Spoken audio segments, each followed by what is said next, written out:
নমস্কার বন্ধুরা এবং আমার প্রিয় ছাত্রছাত্রীরা, তোমাদের সবাইকে আমাদের এই পরিবার লিটারেচার স্টাডি অ্যাট হোমে স্বাগত জানাই। আজকের এই শুভ নববর্ষে, ইংরেজি শুভ নববর্ষে তোমাদের অনেক অনেক শুভ বার্তা জানাই। হয়তো গত বছর তোমাদের অনেকের অনেক কষ্ট গেছে। আমি চাই আগামী বছর জন্য যেটা তোমাদের সামনে আসছে যেন সেখানে তেমন কোনো কিছু না থাকে, সবাই জীবন যেন ভালো হয়ে উঠুক, আনন্দময় হয়ে উঠুক এবং নতুন বছর যেন তোমাদের কাছে অনেক সুখের, অনেক স্মৃতির হয়ে থাকে, যেন এক নতুন ফাঁকা খাতার মতো হবে যেখানে তোমরা সমস্ত কিছু লিখতে পারবে এবং যেটা তোমরা নিজেরাই ক্রিয়েট করবে। নতুন বছরের এই স্মৃতিগুলো তোমরা সুন্দর একটা ডায়েরির মাধ্যমে লিখে রাখবে। আর এই ডায়েরি হচ্ছে তোমাদের জীবন, এবং এই তোমাদের জীবন যতটাই সুন্দর হবে তোমাদের ডায়েরি ততটাই ফুটে উঠবে, ঠিক যেন সেই অ্যানি ফ্র্যাঙ্কের মতো। তো তাই সবাইকে হ্যাপি নিউ ইয়ার জানিয়ে আমাদের আজকের আলোচনা শুরু করছি। দেখো, আমরা ডব্লিউবি সেটের প্রশ্নপত্র নিয়ে আলোচনা করছিলাম। আমরা ইতিমধ্যে ডব্লিউবি সেটের 2017 সালের প্রশ্নের এই 28 নাম্বার কোয়েশ্চেন অবধি আলোচনা করেছিলাম। তারপরে টেকনিক্যাল ত্রুটির কারণে আমরা আর এগোতে পারিনি, আমরা এইখানে থেমে গেছিলাম। আমরা তাই আজকে কোয়েশ্চেন নাম্বার 29 থেকে আলোচনা করব। ওকে, তো 29-এর প্রশ্নটা একটু ভালো করে দেখে নেওয়া যাক। বলছে দ্য ফলোয়িং পাই চার্ট, তো নিচের একটি পাই চার্ট দেখতে পাচ্ছ, shows the annual agricultural yield of a certain place, একটা নির্দিষ্ট জায়গার তার বার্ষিক যে কৃষি খাতে যে খরচ হয়ে থাকে তার এখানে অনুপাত দেখানো হয়েছে। এবার বলছে study the following chart and answer the question given below, নিচের প্রশ্নের উত্তরগুলো সেই নিরিখে এই চার্টটা দেখে আমাদের করতে হবে। তো বলছে if the total production is 8,100 tonnes হয়ে থাকে, তাহলে রাইসের ক্ষেত্রে তাহলে কত পরিমাণ খরচ হয়েছে, তাই না? তো দেখো, এখানে একটা জিনিস ভালো করে বোঝার আছে। আমরা যখন পাই চার্টগুলি করতাম সেখানে পার্সেন্ট থাকতো, এখানে ডিগ্রি আছে, দেখতে পেয়েছো নিশ্চয়ই, দেখতে পেয়েছি ডিগ্রি। তার মানে আমরা যদি এখানে 40 মানে 40% ধরতাম, তো এখানে এটাও 40%, কিন্তু এটা বুঝতে হবে 40% অফ কত। আমরা 1% মানে 1% মানে জানতাম যে 100 এর 1%, তাই না? 1%, কিন্তু এখানে 40 ডিগ্রি মানে 40 অফ 40, কার 40, সরি একটু মিস্টেক করলাম আমি, 40 নয়, 360 এর 40, ঠিক আছে? বুঝতে পারলে? কারণ কারণ এই গোটা বৃত্তটা হচ্ছে 360 ডিগ্রি, তাই এখানে 40% অফ বলেছে 8,100। তো যখন আমরা ক্যালকুলেশন করব তাহলে 40 বাই যেটা আমি বললাম 3600 ইন্টু 8100। Is it clear? বোঝা গেছে নিশ্চয়ই? আমি 3600 করে দিয়েছি, সরি 36 একটা শূন্য হবে, মার্জনা করবেন। ও উঠছে না, ওকে ছাড়ো, বাদ দাও, ওটাকে আমি নর্মালি ক্রস করে দিচ্ছি কারণ ওটাকে বুঝতে পারলাম না। তো এখানে একটা শূন্য আছে, এই শূন্যটা হবে না, ক্লিয়ার? তো এখানে 360, আমি একটা শূন্য কাটলাম, এখানে একটা শূন্য কাটলাম। তো 9 9 81, হাতে 1 91, 9 4 36, ও সরি 9 9 81 হলো, তো তাহলে শূন্য হবে, 9 9 81 শূন্য, 4 10 40 সমান 900। দেখো 10 ইন্টু 90 গুণ করলে 900, তো আমাদের অ্যান্সার রয়েছে। আশা করি বুঝতে পেরেছো সবাই কেন এখানে 100 না হয়ে 360 হলো, বুঝতে পেরেছো এটা ডিগ্রিতে রয়েছে বলে। তারপর নেক্সট প্রশ্ন চলে যায়। বলেছে if a rectangle is called by cycle, অর্থাৎ যদি একটা, আমরা যদি আয়তক্ষেত্রকে যদি আমরা বৃত্ত বলি, তাহলে আয়তক্ষেত্রকে বৃত্ত বলছে। আচ্ছা, আবার একটা সার্কেলকে বলা হচ্ছে পয়েন্ট, তাহলে একটা সার্কেল বা বৃত্তকে বলা হচ্ছে পয়েন্ট, একটা পয়েন্টের সাথে তুলনা করা হচ্ছে। আবার একটা পয়েন্টকে তুলনা করা হচ্ছে একটা ত্রিভুজের সাথে, ত্রিভুজের সাথে। আবার একটা ত্রিভুজকে তুলনা করা হচ্ছে স্কোয়ারের সাথে, বর্গক্ষেত্রের সাথে। এবারে বলছে দ্য শেপ অফ হুইল, তাহলে একটা চাকা, শেপ অফ এ হুইল, চাকাকে কি বলা হবে? আচ্ছা, চাকা মানে কি? বৃত্ত। তো চাকাকে কি বলা হবে? তাহলে চাকা মানে হুইল মানে এখানে হচ্ছে সার্কেল, তাহলে সার্কেল ইজ কল্ড হবে, তাই না? তাহলে এখানে রেক্টাঙ্গেল ইজ কল্ড, এই সার্কেল ইজ কল্ড, তাহলে সার্কেল ইজ কল্ড বাই, এখানে সার্কেলটা আমাদের রেক্টাঙ্গুলকে কি বলা হয় সেটা বলা হয়েছে, তাহলে circle is called by a point, তাহলে এখানে অ্যান্সার পয়েন্ট। বোঝা গেছে? তাহলে এখানে শেপ অফ হুইল সেটা রিপ্রেজেন্ট করছে সার্কেলকে, এবং সার্কেলকে বলা হচ্ছে পয়েন্ট। নেক্সট প্রশ্ন চাই, কি বলেছে?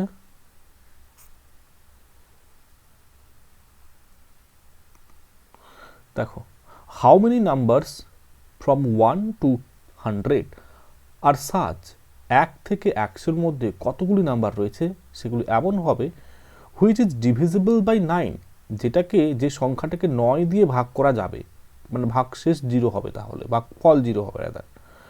অ্যান্ড হুচ অ্যাটলিস্ট, এবং যার অ্যাটলিস্ট কমপক্ষে 1 ডিজিট ইজ 9, একটা ডিজিট 9 হবে। তো যদি দেখো আমাদের সংখ্যাগুলি 9 যুক্ত সংখ্যা কি হতে পারে, দেখো আমি কিন্তু একটা করে যাই। 9, 1 থেকে 9-এর মধ্যে 9, 19 হতে পারে, 29 হবে, একটা সংখ্যা দেখো এগুলো তো 9 রয়েছে, 39 হবে, 49 হবে, 59 হবে, 69 হবে, 79, 89, 99। আর কোনো আছে? হ্যাঁ, 89-এর পরে একটি সংখ্যা আমরা ছেড়ে গেছি, সেটি কি? সেটি আমি এখানে লিখলাম 90। ওকে, তো দেখো 9 দিয়ে ভাগ করলে 9 একে 9, তাহলে এটা কিন্তু ডিভিজিবল হচ্ছে, তার মানে এটা একটা সংখ্যা 9ও এবং 9 দিয়ে ভাগ হচ্ছেও, তাহলে এটা কারেক্ট। 9 দিয়ে এটা কিন্তু ডিভিজিবল হচ্ছে না, 9 দুগুণে 18, একটা এক্সেস থেকে আছে, তাহলে আমার এটা হবে না। 9 দিয়ে 9 তিনে 27, এটাও হচ্ছে না। 9 চারে 36, এটাও হচ্ছে না। 9 সাতে 63, 9 ছয় 54, এটাও আসছে না, এটাও আসছে না। 69, 9 সাতে 63, 9 আটে 72, এটাও হচ্ছে না। 9 9 81, এটাও হচ্ছে না। 9 10-এ 90, না এটা হচ্ছে, এই 9 10-এ 90, তার মানে এটা হচ্ছে, এবং একটা সংখ্যা 9 রয়েছে অ্যাটলিস্ট, তাহলে এটা হচ্ছে। আবার 11 9 99, তাহলে এটাও হচ্ছে, দুটো সংখ্যা, তাহলে দুটো সংখ্যার আসছে, আমার তো একটা অ্যাটলিস্ট দিয়েছে, তার মানে আমার কিন্তু 9 90 এবং 99 তিনটি হচ্ছে, তাহলে আমার answer question number 3, question number B, option number B. Next প্রশ্ন যাই, আশা করি সবাই বুঝতে পেরেছ। নেক্সট প্রশ্ন যাই, নেক্সট প্রশ্ন কি বলছে? বলছে ইন দ্য ফলোয়িং স্কোয়ার, এই যে আমরা দেখতে পাচ্ছি যে একটা স্কোয়ার দেখতে পাচ্ছি, এই স্কোয়ারটাতে 32 কোশ্চেন হবে তো? হ্যাঁ, আমাদের 32 নম্বর কোশ্চেন হবে। তো এখানে একটা বর্গক্ষেত্র দিয়েছে ইন দ্য ফলোয়িং স্কোয়ার, এখানে একটা স্কোয়ার দিয়েছে। তো numbers have been filled according to some tool, এবার কিছু নিয়ম মাফিক নাম্বারগুলোকে ভর্তি করে রাখা হয়েছে সেই ঘরটাতে। দেখতে পাচ্ছ তিনটা টেবিল মতো রয়েছে, 1 2 3, টোটাল 9টি সেল রয়েছে। 1 পেজ হ্যাজ লেফট ব্ল্যাঙ্ক, একটা ফাঁকা রয়েছে। তো এবারে এদের যেরকম রয়েছে, এরা যে সম্পর্কে যুক্ত, এটাকেও সেই সম্পর্কে বার করতে হবে, মানে এইটা যে সম্পর্কে রয়েছে, এটা যে সম্পর্কে রয়েছে, এই সম্পর্কে আমাকে এই নাম্বারটা সলিউশন বার করতে হবে। তো দেখো আমরা যদি দেখি একটু ভালো করে, এটা একটা নাম তার মধ্যে রয়েছে, আমরা যেরকম নামতা করি, দেখো এটা 13-এর নাম তার রয়েছে, আর যদি দেখো এটা 16-এর নাম তাই রয়েছে। দেখো ক্লিয়ার করে দিচ্ছি। আচ্ছা, 16 দুনে 32, 13 দুনে 26 হয়েছে। আবার দেখো 13 3 39, তাহলে আমি এখানে ইন্টু 3 করলাম, 13 3 39, 16 3 48 হয়েছে। এবারে দেখো 13 6 78, 13 6 78, আবার দেখো 16 6 96, তার মানে এইরকম একটা নাম তার মধ্যে রয়েছে। তো এইটা যদি সেই নামটা আসি তাহলে দেখো 14 হবে, 14 দুনে 28, 14 তিনে এখানে হওয়া উচিত 42, 14 তিনে 42 এবং 14 6 84, তার মানে আমার রাইট অ্যান্সার হওয়া উচিত 42 এই স্পেসটাতে। দেখি আমাদের অপশন কি বলছে।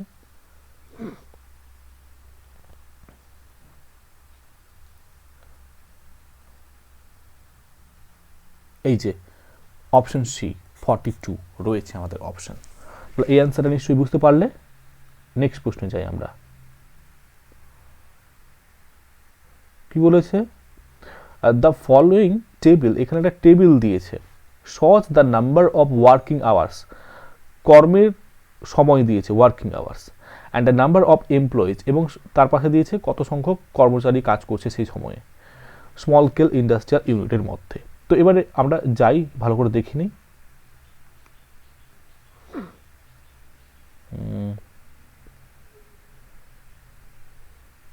প্রশ্নটা দেখি, what is the average working hour of an employee.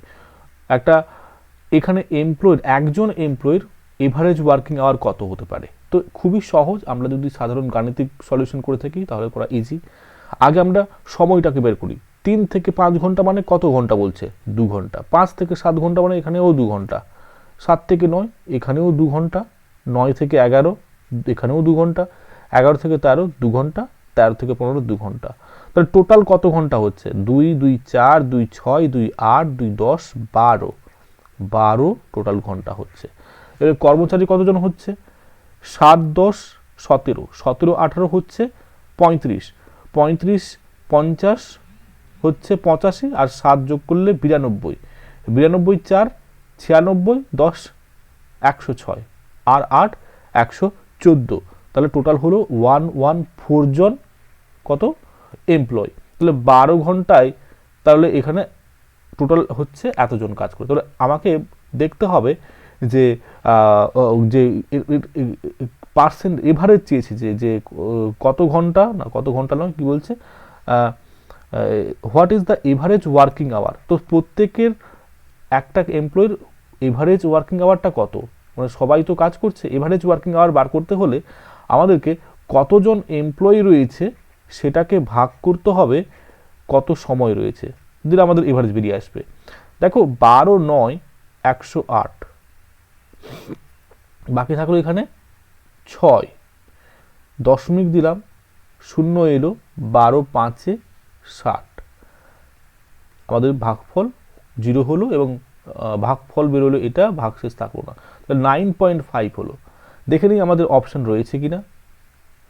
হ্যাঁ, এই যে আমাদের অপশন এ হচ্ছে রাইট অ্যান্সার। 9.5 ঘন্টা সময় লাগবে এভারেজ, মানে এক একজনের ক্ষেত্রে। পরবর্তী প্রশ্ন আসি, বলছে the salary of a person is increased by 10%। একজন ব্যক্তি তার স্যালারি 10% বৃদ্ধি পেল, আবার কিছু সময় পরে সেই স্যালারি কি হলো 10% কমে গেল।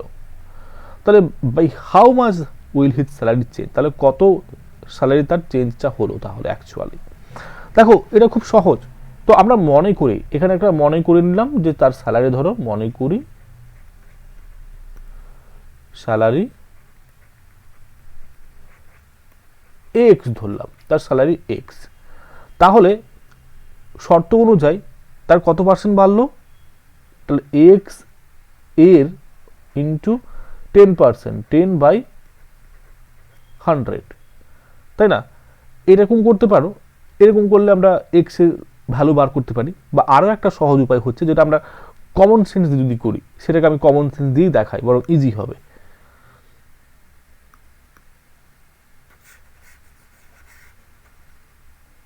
দেখো কি করলাম, দেখো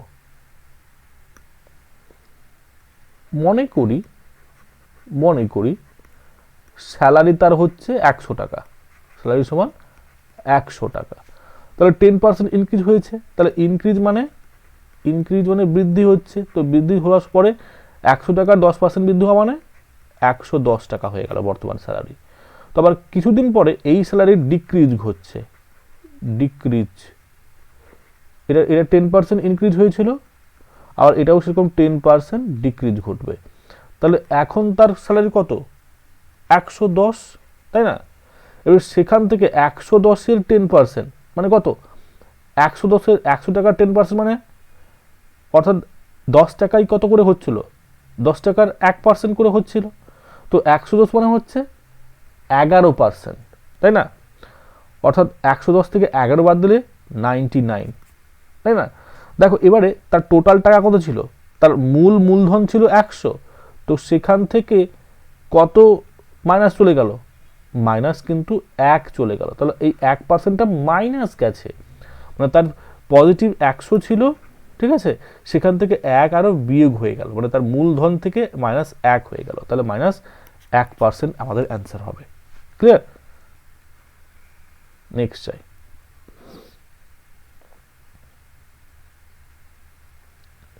কোশ্চেন বলছে পার্সন এ, একজন ব্যক্তি, তাকে বলছে person A, okay, can complete A work in 10 hours. একজন ব্যক্তি তার 10 ঘন্টায় কাজ কমপ্লিট করতে পারে। আবার ঠিক অন্যদিকে বি পারে তার কাজটি করতে 5 ঘন্টার মধ্যে। তো বলছে বোথ স্টার্টেড ওয়ার্কিং টুগেদার। তো যদি দুজন একসাথে কাজ করতে শুরু করলো, but A left after working for 1 hour. তো তারা এই মর্মে হতে পারে যে দুজন 1 ঘন্টা ধরে কাজ করলো, তারপরে এ তার কাজ ছেড়ে দিল, এবং তারপরে বি কি করলো? বি ফিনিশড করলো all the remaining work alone. তো এ এর কাজ এবং বি এর নিজের কাজ সে একা সামলাতে শুরু করলো, মানে একা এ এর অসমাপ্ত কাজ করলো। তো বলছে in how much time the entire work was completed by B. তাহলে বি এর সমস্ত কাজগুলিকে সম্পন্ন করতে কত সময় লাগবে? তো এটা একটু ক্যালকুলেশন করে নিই। দেখো তো ভালো করে দেখো, এ একটি কাজ কতক্ষণে করে? এ ডাজ হিজ ওয়ার্ক কত ঘন্টা করে? এ does his work in 10 hours. তো 10 আওয়ার্স 10 ঘন্টায় করে। তাহলে তারপরে যখন করলাম যে তারা সে 1 ঘন্টায় কতক্ষণ কাজ করে, তাহলে ইন 1 আওয়ার তাহলে সে যে কাজটা করবে সেটা কত হবে? 1/10 হবে নিশ্চয়। ঠিক একই রকম ভাবে বি যে কাজটা করে, বি কাজ করে কত 5 আওয়ার্সে 5 ঘন্টা। তো 1 ঘন্টায় বি কতক্ষণ কাজ করবে? 1/5 করবে, তাই না? তো এর 1 ঘন্টায় 1/10, এর 1 ঘন্টার 1/5। তো আমি কি করব? দুজন যে 1 ঘন্টায় কাজ করলো, তারপরে এই যে দেখলাম বোথ স্টার্টেড ওয়ার্কিং টুগেদার। তো যখন দুজন একসাথে কাজ করলো, তাহলে এখানে বলবো টুগেদার কাজ করছে কতক্ষণ? 1 ঘন্টা। টুগেদার 1 আওয়ারে কতক্ষণ কাজ করলো? সমান 1/10 যুক্ত 1/5 সমান কত হবে? নিচে 10 হবে, এখানে 2 যুক্ত 1 সমান 3/10 হলো। তাহলে 3/10 বেরোলো টুগেদার কাজ করছে একসাথে। এবারে এ তো 1 ঘন্টা কাজ করে রেখে দিল, তাহলে বাকি কাজটা করবে কে? বি করবে। তাহলে বি কে বাকি কাজ কত করতে হচ্ছে? বি এর বাকি কাজ কত হচ্ছে? তাহলে কত দেখো, তাহলে যদি আমি মূল কাজটা 1 ধরলাম, তাহলে তাকে বাকি কাজ করতে হচ্ছে -3/10, তাই না? তাহলে একে যদি ক্যালকুলেশন করে দেখবে 10 - 3 7/10 7/10 বেরোলো। ক্লিয়ার? তো এবারে অর্থাৎ এই 7/10 অংশ কাজ বিকে করতে হবে। এবারে শুধু আমরা তো এটা তো কাজ বার করলাম, কত কাজ বিকে করতে হচ্ছে, এটা হচ্ছে মেন কাজ। তো এবারে প্রশ্ন আমার এটা নেই, প্রশ্ন আছে এই 7/10 অংশ কাজটি, মানে এই যে কাজটা বের করলাম সেটা বি কত সময়ে করছে। তো এই সময়টা বার করতে হলে কি করব আমি এখানে? অর্থাৎ বি যে 7/10 অংশ, এই 7/10 অংশ কাজ করছে, কাজ করে, তাই কিভাবে করতে হবে? তার আমরা বের করেছিলাম তার সময় কত ছিল, তার সময় কত লাগছে কত? 5-এর 1 লাগছিল, তাই না? তো 7-এর 10কে তার সময় লাগছে 5 ঘন্টা, 5 ঘন্টা সময় লাগে 5-এর 1। তো এটাকে যদি আমরা ক্যালকুলেশন করি আমাদের অ্যান্সার বেরিয়ে যাবে। কি হবে দেখো, 5 দুনে 10, তাহলে পড়ে থাকলো 7-এর 2। তাহলে এটাকে যদি ক্যালকুলেশন করি 2 3 6, 1 পড়ে থাকলো মানে 10, দশমিক দিলাম 0 আসবে, তাহলে 10 2 5-এ 10, 3.5। দেখো আমাদের এই অ্যান্সারটা হওয়া উচিত, এই 3.5 আওয়ার্স, 3.5 আওয়ার্স, 3.5 ঘন্টা হওয়া উচিত আছে। এই যে অ্যান্সার হলো। ভালো করে আমি ক্যালকুলেশনটা যেভাবে করলাম দেখে নেবে। ক্লিয়ার? নেক্সট চাই, বলছে একটু বেশি চলে গেলাম। Which of the following does not come under the method of data classification. আমরা যে ডেটাকে ভাগ করি, ডেটা ক্লাসিফিকেশন যখন আমরা রিসার্চ করি, রিসার্চ মেথডে, তো এদের মধ্যে কোনটি ডেটা ক্লাসিফিকেশনের মধ্যে পড়ে না? আমরা যখন ডেটাকে যখন সংখ্যা ভিত্তিক পাই তখন তাকে বলি কোয়ান্টিটেটিভ, তাহলে এটা তো পড়ে। কিন্তু আমাদের এখানে বলছে does not come, does not come মানে এদের মধ্যে একটি এমন অপশন থাকবে যেটা ডেটা ক্লাসিফিকেশনের মধ্যে পড়ে না। তো কোয়ান্টিটেটিভ এটা হচ্ছে ডেটা ক্লাসিফিকেশনের মধ্যে পড়ে, নরমেটিভ এটাও পড়ে এবং কোয়ালিটেটিভ এটাও পড়ে, কিন্তু স্পেশিয়াল ডেটা ক্লাসিফিকেশনের মধ্যে পড়ে না। কারণ এই স্পেশিয়াল মানে হচ্ছে এটা কোনো কত জায়গা দখল করে রেখেছে সেটা, অর্থাৎ এটাকে বলা হয় রিলেটিং, মূলত রিলেটিং টু অকুপাই, দখল করে থাকা হয়। কি দখল করা হয়? স্পেস, কোনো নির্দিষ্ট জায়গাকে দখল করে রাখাকে বলা হয় স্পেশিয়াল। তার মানে আমাদের রাইট অ্যান্সার হচ্ছে option C. Is it clear? Very good. এবার কোয়েশ্চেন নাম্বার, যা বাবা এত প্রচুর ডিস্টার্বিং। কি বলছে দেখো, হুইচ টেস্ট, কোন টেস্টটি নিচের মধ্যে রয়েছে 4টি অপশন, ইজ ইউজড, যেখানে ব্যবহার করা হয় অ্যানালাইজিং অবজার্ভড ফ্রিকোয়েন্সি, যেখানে ফ্রিকোয়েন্সি মাত্রা, অ্যান্ড এক্সপেক্টেড ফ্রিকোয়েন্সি যেখানে ব্যবহার করা হয় অ্যানালাইজ করার সময়। তো দেখো এখানে কোন কোন রয়েছে? T test. দেখো এই যে T test, F test, ANOVA test, এগুলো সবই হচ্ছে কিন্তু এটা স্ট্যাটিস্টিক্যাল টেস্ট। তবে এই যে দুটো টেস্ট, টি টেস্ট এবং এফ টেস্ট, এখানে স্টুডেন্টদের ডিস্ট্রিবিউশন, টি ডিস্ট্রিবিউশন এফ ডিস্ট্রিবিউশন দিয়ে করা হয়ে থাকে। এবং অ্যানোভা, এই অ্যানোভাও হচ্ছে এক প্রকার অ্যানালাইজিং টুল, যেটা মূলত স্ট্যাটিস্টিক্সে ইউজ করা হয়ে থাকে। তবে এখানে এটা ভেরিয়েবলের যে আমরা যে ভেরিয়েবল যখন রিসার্চে ইউজ করি সেটাকে অ্যাগ্রিভেট করতে ব্যবহার করা হয়ে থাকে, কিন্তু ফ্রিকোয়েন্সির ক্ষেত্রে ব্যবহার হয়ে থাকে এই চি স্কোয়ার। ঠিক আছে, তাই আমাদের রাইট অ্যান্সার হচ্ছে চি স্কোয়ার। Very good. নেক্সট চাই, নেক্সট প্রশ্ন হচ্ছে দেখো, the some of A number, এখানে একটা সংখ্যা, এখানে কোন সংখ্যা বলেনি, নাম্বার অ্যান্ড ইটস রেসিপ্রোকাল, এবং তার উভয় পক্ষের যদি আমরা যদি তাকে যোগ করি তাহলে কত হওয়া উচিত, ইজিক্যাল টু 2 টু দি পাওয়ার 1/20 হয়। তাহলে সেই নাম্বারটি কত হতে পারে এই 4টির মধ্যে? তো দেখো আমরা তো জানি না কোন নাম্বারটি, তাহলে আমরা আনুমানিক করে মনে করি যে সংখ্যাটি হচ্ছে, মনে করি সংখ্যাটি সমান এক্স মনে করলাম।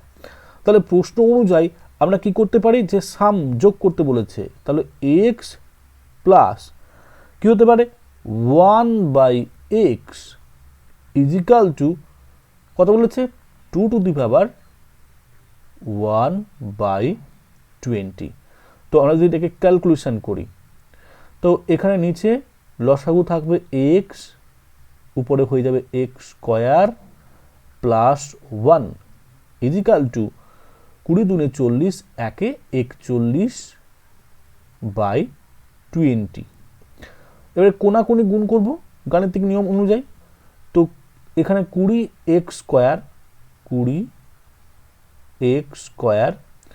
যুক্ত 20 ইজিক্যাল টু 41x, বা আমরা এটাকে এভাবে করতে পারি 20x স্কোয়ার আমরা এক্সটাকে এ পাশে আনবো, এক্সটাকে এক্সে, তাহলে এখানে আনলে -41x ইজি প্লাস রয়েছে +20 ইজিক্যাল টু 0 হয়ে গেল। বা আমরা 20x স্কোয়ারকে ভাঙতে পারবো না, তাই 20x স্কোয়ার রাখলাম, কিন্তু আমরা এই -21xকে আমরা ভেঙেও লিখতে পারি। কিভাবে? 25x করলাম, 25x -16x, একই 25x আর 16কে যোগ করলে 41ই হবে, +20। এগুলো গাণিতিক সমাধানের জন্য করতে হয়। তাহলে এটাকে কি করব দেখো, তাহলে আমি যদি এখানে 5x এই দুটো থেকে বের করে নিলাম, তো 5x এই 20x থেকে এবং 25x থেকে বের করলাম, তাহলে 5 4 20, তাহলে এখানে কি পড়ে থাকলো? 4x পড়ে থাকলো, -5 পড়ে থাকলো, কারণ ওর তো x নিয়ে নিয়েছি। এবারে আবার সেই একই রকমভাবে ক্যালকুলেশন করব, এখানে মাইনাস রেখে আমি এখান থেকে 4 কেড়ে নেব, এই 16 থেকে 20 থেকে, তো 4-এর নাম তাই, দেখো এখানে যদি 4 কেড়ে নিই তাহলে 4 4 16, তাহলে এখানে পড়ে থাকবে 4x প্লাস এখানে 4 5 20, 5 ইজিক্যাল টু 0 হলো। এবারে আমি কি করলাম, এখানে দেখো রয়েছে 5x, এখানে রয়েছে -4, এবং এভাবে এখানে একটা মাইনাস আর প্লাস রয়েছে এর সাথে, দুটো কিন্তু সে দেখো 4x - 5, 4x + 5, তো এটা মাইনাস প্লাস থাকার জন্য আমি দুটোকে ডিস্ট্রয় করে দিলাম, এবং দুটোকে ডিস্ট্রয় করে একটা নেব, এটা হচ্ছে মাইনাসে প্লাসে মাইনাস হচ্ছে, তো 4x - 5 নিলাম। এবারে এখানে পড়ে থাকলো 5x - 4, দেখো ভালো করে, 5x - 4 ইজিক্যাল টু 0। বা এবারে যদি আমরা ক্যালকুলেশন করে দেখব যে যদি x এর মান বার করতে চাই, তাহলে x ইজিক্যাল টু হবে 5-এর 4। এবার এই 5-এর 4টাকে যদি ক্যালকুলেশন আমরা কিভাবে করলাম, একটু তোমরা যদি একটা ক্যালকুলেশন করো দেখে নিতে বুঝতে পারবে। তো এবারে দেখো এই 5-এর 4 সমান কোথায় আছে, আমাদের অ্যান্সার কিন্তু বেরিয়ে গেছে। 5-এর 4 কোন অপশন রয়েছে? দেখো এই যে 5-এর 4 রয়েছে। দেখো এই ক্যালকুলেশনগুলো বড় অনেকটা, তাই না? পরীক্ষায় এগুলো বিশেষত খুবই টাইম টেকিং হয়ে থাকে। তো আমি মনে করব যে এইরকম যখন প্রশ্ন পাবে, যখন এতটা ডিফিকাল্ট হয়ে থাকে, আমি মনে করি যে স্কিপ করে যাওয়াটা বেটার, এটাকে ছেড়ে অন্য কোশ্চেন করা উচিত। কারণ একটা প্রশ্নে তোমরা এতটুকু টাইম ইনভেস্ট করতে পারবে না, কারণ অনেক সময় চলে যাবে। আমার 50টির মধ্যে একটা প্রশ্ন বাদ গেলে অসুবিধে নেই, কারণ আমার টার্গেট এটা নয় যে 50-এর মধ্যে 50টা ঠিক করতে হবে, তাই না? আমাকে তো নেট বা সেট ক্র্যাক করতে হলে আমাকে একটা গড়ে এই 25 থেকে 35টি কোশ্চেন যদি ঠিক করো, এবং সেকেন্ড পেপার যদি তোমার যদি বেটার হয়ে থাকে, তাহলে তোমরা নেট বা সেট ক্র্যাক করতে পারো। যারা ভালোভাবে পাস করতে চাও তাদের জন্য, বা যারা নেট ক্ষেত্রে জিআরএফ পেতে চাও, তোমাদের ক্ষেত্রে কিন্তু সেই একই রুল। সেখানে তোমাদের দেখো 50-এর মধ্যে ধরো মনে করো 45টি যদি ঠিক করে দাও, টু গুড। আর সেক্ষেত্রে 4-5টি কোশ্চেন স্কিপ করা যেতেই পারে। তাই আমি বলবো এই ধরনের প্রশ্ন এলে তোমরা কি করবে? ছেড়ে দেবে। অর্থাৎ এত যদি ডিফিকাল্ট সলিউশন থাকে বা করতে সময় লাগে, তাহলে আমার মনে হয় উচিত ছেড়ে দেওয়া। ঠিক আছে, একটা আন্দাজে করবে, যদি লেগে গেল ভালো কথা। নেক্সট, আর যারা সলিউশন করতে পারবে তাহলে বলবো অবশ্যই তোমরা করো।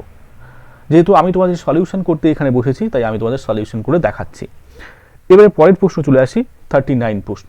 Which of the following Indian states, নিচের মধ্যে কোন রাজ্যগুলি অথবা কোন রাজ্য যেখানে maximum percentage of mangrove forest রয়েছে, ম্যানগ্রোভ রয়েছে মানে হচ্ছে লবণাক্ত ভূমি রয়েছে ওভার দ্য কান্ট্রি। তো এখানে অপশন দেখলেই খুব ইজিলি তোমরা ক্ল্যারিফাই করবে যে পশ্চিমবঙ্গেই বিখ্যাত, পশ্চিমবঙ্গে ম্যানগ্রোভটা সব থেকে বেশি আমাদের ভারতবর্ষের মধ্যে।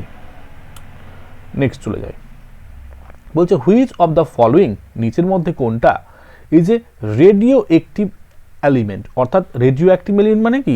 তেজস্ক্রিয় উপাদান। বিশেষ করে এই তেজস্ক্রিয় উপাদানগুলি কেন বলা হয় তাদেরকে? না, এদের একটা নির্দিষ্ট একটা মাত্রা থাকে, 82 মাত্রা থাকে। তো এরপরে নিউক্লিয়াস থেকে এদের দ্রুত গতিতে বিকিরণ হতে থাকে। তো এদের মধ্যে যে আমরা 4টি অপশন পাচ্ছি, খুব ইজিলি বলে দিতে পারবো ইউরেনিয়াম হচ্ছে, ইউরেনিয়াম, হিলিয়াম, লিথিয়াম, এগুলো সব হচ্ছে তেজস্ক্রিয় এলিমেন্ট। ক্লিয়ার? পরবর্তী প্রশ্ন যাই এবারে আমরা। 41 দেখো, বলছে fathometer is use to measure. Fathometer কেন ব্যবহার করা হয়? বলছে earthquake, rainfall, ocean depth, sound density. খুবই একটি ইন্টারেস্টিং কোয়েশ্চেন। দেখো, ফ্যাদোমিটার অ্যান্সারটা আমি বলার আগে, যদি আমি জানি না, তবে আমি কোন কোন জিনিস জানি, আমাদের কিভাবে নলেজ ইউজ করে আমরা যে কোনো কোয়েশ্চেন থেকে সলভ করব। ধরো মনে করে আমরা জানি না, এটা জানতাম না। তো দেখো, আর্থকুয়েক তাকে কি করে মাপা হয়? একে আমরা রিক্টার স্কেল, মনে আছে? রিক্টার স্কেলের মাধ্যমে কিন্তু আমরা এটাকে মেজার করতাম। Richter scale, Richter scale. আর রেনফল, আমরা যখন বৃষ্টি হতো, বৃষ্টিকে মাপা হতো রেন গজ, আশা করি মনে আছে, রেন গজের মাধ্যমে, রেন গজ। আর সাউন্ড ডেন্সিটি, এটা তো 2015 সালের প্রশ্ন যখন সলভ করেছিলাম তখনই বলেছিলাম, সেখানে ছিল ডেসিবল, ডেসিবল, তাই না? তাহলে ফ্যাদোমিটার হচ্ছে ওশেন ডেপথ। আসলে ফ্যাদম মানে হচ্ছে প্রচুর গভীর, তাই ফ্যাদোমিটারের মাধ্যমে সমুদ্রের গভীরতা মাপা হয়ে থাকে। আশা করি তোমরা বুঝতে পেরেছ। নেক্সট প্রশ্নে যাই। বারবার ডিস্টার্ব করছে এই পার্টিকুলার সার্কেলটা।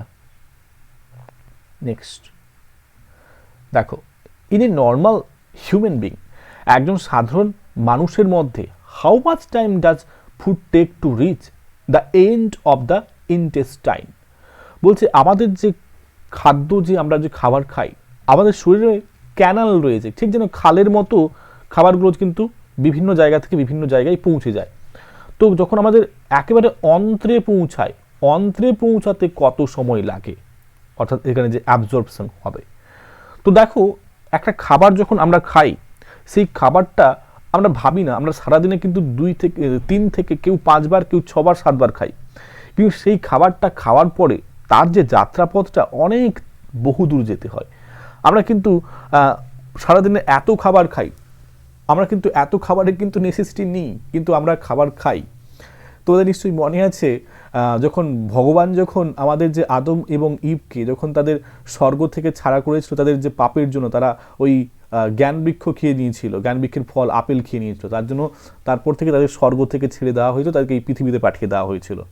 দারুণ একটা কাহিনী আছে, যে সেই যখন পাঠিয়ে দেওয়া হয়েছিল তখন আদম এবং ঈভ তারা তো যখন আমাদের প্রথম মানবী ছিল, যখন স্বর্গের যে সেই ইডেনে ছিল, প্যারাডাইসে, তখন তাদেরকে কিন্তু কষ্ট করতে হতো না, তারা কিন্তু নিজের আনন্দে ঘুরে বেড়াতো, ফলমূল খেত। কিন্তু যখন পৃথিবীতে চলে এলো, তারা কিন্তু অমর হয়ে গেল না, আর অমর থেকে মরণশীল হয়ে গেল, এবং তাদেরকে দৈনন্দিন যে খাবারের জন্যে প্রচণ্ড পরিশ্রম করতে হলো। ঈভের 2 সন্তান হলো, তাদেরকে খাওয়ানোর জন্য আদমকে পাগল হতে গেল। অর্থাৎ আসলে যখন ভগবানের যখন তারা আদেশ মেনেছিল না, অর্থাৎ তাদেরকে বলা হয়েছিল যে তোমরা জ্ঞান বৃক্ষের ফল খাবে না, তারা খেয়ে নিয়েছিল বলে তাদেরকে শাস্তি দেওয়া হয়েছিল। এটা আদমকে শাস্তি দেওয়া হয়েছিল যে ঈভের যে সন্তানগুলো হবে তাদেরকে লালন পালন করতে আদমকে প্রচুর পরিশ্রম করতে হবে। আর অন্যদিকে ঈভকে বলা হয়েছিল যে তুমি যেহেতু এই আমার আদেশটাকে করেছো, তাই তোমাকে আমি শাস্তি এটা দিচ্ছি যে তুমি যখন সন্তান জন্ম দেবে তোমার প্রচণ্ড কষ্ট হবে। তাই এরকম দেখবে মহিলাদেরকে কিন্তু কষ্ট করতে হয়। তো সেই ক্ষেত্রে আদমকে যে বলা হয়েছে যে সে পরিশ্রম করবে, তার সন্তানগুলো প্রচণ্ড খিদায় ভুগবে, তখন আদমকে পরিশ্রম করতে হবে।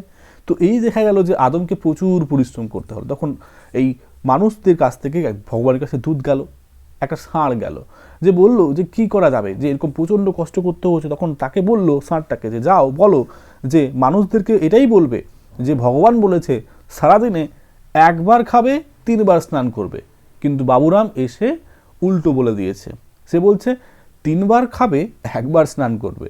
তো সেই অনুযায়ী মানুষের খিদে যেন বেড়ে গেছে।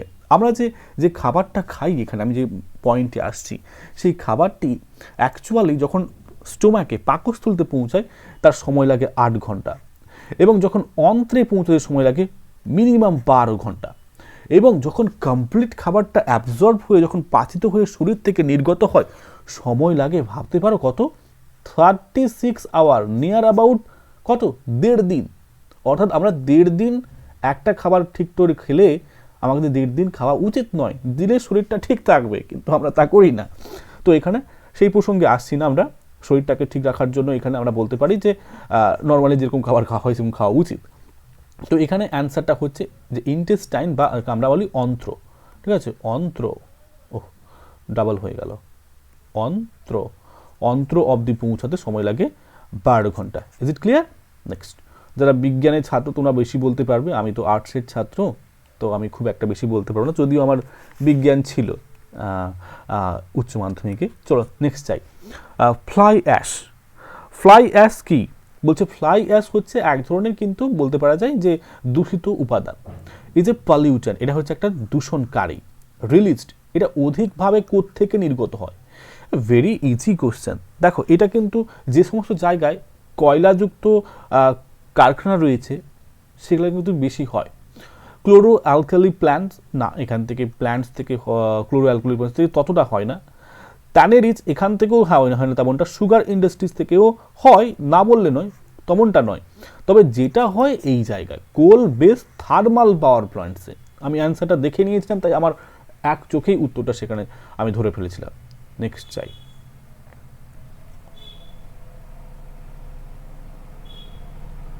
নেক্সট প্রশ্ন 44 বলছে গিভেন বিলো, এখানে দুটো স্টেটমেন্ট দিয়েছে।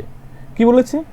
ওয়ান লেবেলড অ্যাজ অ্যাসারশন, একটাকে বলা হচ্ছে অ্যাসারশন, আরেকটাকে বলা হচ্ছে রিজন। এইরকম প্রশ্ন কিন্তু প্রায়শই আসতে শুরু করেছে, তাই এগুলো এই ধরনের প্রশ্নগুলো খুবই ইম্পর্টেন্ট বলো, ভালো করে দেখবে।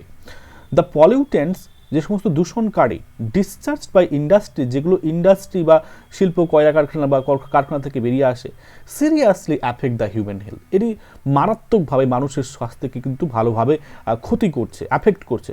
দেখো এটা এই যে রিজেন্ট অ্যাসারশনটা দিয়েছে, আমরা বলবো অবশ্যই ঠিকই কথা বলছে।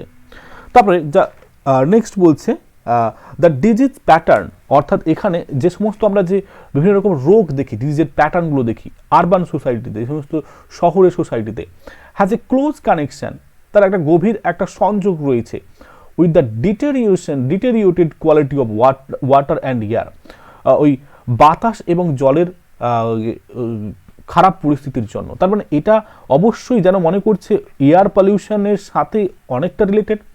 ইন্ডাস্ট্রি থেকে যে সমস্ত বর্জ্য পদার্থগুলো নির্গত হয় সেগুলো জলের সাথে বাতাসের সাথে মিশেই তো সেই বাতাসটাকে বা ওয়েদার সোসাইটিটাকে তো পলিউট করছে। তার মানে এই যে অ্যাসারশন এবং রিজন দুটোই কিন্তু ঠিক, এবং আমরা এটাও বলতে পারি যে যে অ্যাসারশনটা দিয়েছে তার রিজনটা কিন্তু রাইট, অ্যাকচুয়ালি কারেক্ট। তো আমাদের অপশনগুলো দেখি কি রয়েছে। বলছে both A and R are right বা true, and R is the correct explanation of A. অবশ্যই এই অ্যান্সারটা হওয়া উচিত। বাকিগুলো কি বলছে দেখে নেই। Both A and R true but R is not the right correct explanation. না, অবশ্যই কারেক্ট এক্সপ্লেনেশন ছিল। A is true but R is false, না দুটোই ট্রু ছিল। A is false but R is true, না আমাদের দুটোই ট্রু ছিল। চলো আমাদের হলো না অ্যান্সার। তো আশা করি বুঝতে পেরেছো কীভাবে হলো, উত্তরটা সহজ ছিল। Very good question. এই কোয়েশ্চেনটা আমি বলবো যে অত্যন্ত গুরুত্বপূর্ণ, শিক্ষা মেথড নিয়ে রয়েছে। দেখো বলছে লিস্ট 1 এবং লিস্ট 2। তো এই লিস্ট 1 লিস্ট 2টাকে ভালো করে দেখো, বলছে মেলাতে বলছে। তো যারা এই এডুকেশন অ্যাক্ট নিয়ে যারা মোটামুটি আমার আলোচনা দেখেছো বা এটা আমাদের সৌগতবাবু পড়িয়েছিলেন, তো তখন নিশ্চয়ই দেখেছো যে রাধাকৃষ্ণন কমিশন তারা কিন্তু হায়ার এডুকেশনটাকে রেকমেন্ড করেছিল। ওকে, ঠিক একই রকমভাবে কোঠারি কমিশন তারা রেকমেন্ড করেছিল কমন স্কুল সিস্টেমটাকে, অর্থাৎ যে গার্লস বয়েজ স্কুল। আর অন্যদিকে ন্যাশনাল এডুকেশন পলিসিতে সেখানে উঠে এসেছিল নবোদয় বিদ্যালয়। তাহলে আমরা বাকিটা পড়ে থাকলো লার্নিং টু বি 1970। তো এটা হয় অবশ্যই ওয়ার্ল্ড এডুকেশন। তো আমরা মিলিয়ে দেখি আমাদের এই অপশনটা কোথায় রয়েছে। একটু ছোট করতে হবে, না হলে আমরা পুরো প্রশ্নটাকে আমরা ফ্রেমের মধ্যে আনতে পারবো না। এই দেখো দেখো বলছে আমাদের এ হচ্ছে 2, A2 কোথায় আছে? এখানে একটা আছে এবং সিতে আছে। ওকে, B1 এখানে। ওকে, C4 এখানে, আর D3 এখানে। তার মানে আমাদের রাইট অ্যান্সার হচ্ছে question number option number C. Is it clear? আচ্ছা, কালকের মতো আবার ডিস্টার্বিং শুরু হয়ে গেছে, ফ্লিকারিং হচ্ছে, এগুলো খুবই অ্যানোয়িং কিন্তু। হোক, ঠিক আছে, আমরা আজকে তাহলে 45 কোয়েশ্চেন অবধি সলিউশন করলাম। যদি সম্ভব হয় আমি আজকেই নেক্সট পার্টে আমি আজকের মধ্যেই করে দেবো, কারণ আমি চাইছি তোমাদের সেটের পরীক্ষার আগে তোমাদের কোয়েশ্চেনটাকে সলিউশন বা সলভ করতে। ঠিক আছে, তো সবাই ভালো থেকো, সুস্থ থেকো। 45 অবধি আজকে আলোচনা করলাম, বাকি 15টি কোয়েশ্চেন আমি চেষ্টা করবো আজকের মধ্যে আলোচনা করে দেওয়া। সবার জন্য এই হ্যাপি নিউ ইয়ারের অনেক অনেক শুভেচ্ছা। ভালোভাবে কাটাও, আনন্দ করো, তবে পড়াশোনা কিন্তু অবশ্যই চালিয়ে যাও।